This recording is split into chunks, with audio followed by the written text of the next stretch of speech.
আমার বউটা কি খাচ্ছে আজকে? প্রথমে খেলাম হচ্ছে টমেটো আলু মাখা শুকনো লঙ্কা দিয়ে মেখে।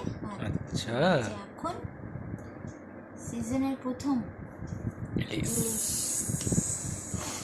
দেখি সর্ষে পোস্ত বাটা দিয়ে। ও কি লাগছে, কাঁচা লঙ্কা দিয়ে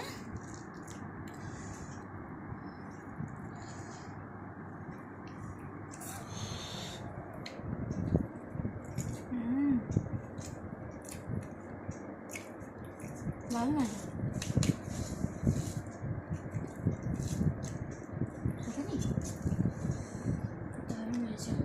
আমার বউয়ের তো ইলিশ মাছ ফেভারিট। হ্যাঁ বাবা, ওরম ভাবে খেও না, কাঁটা আছে। তোমার ফেভারিট না?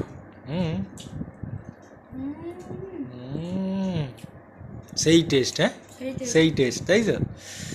একজনের নোল পড়ে যাবে ভাই। চুয়া, চলো খাই।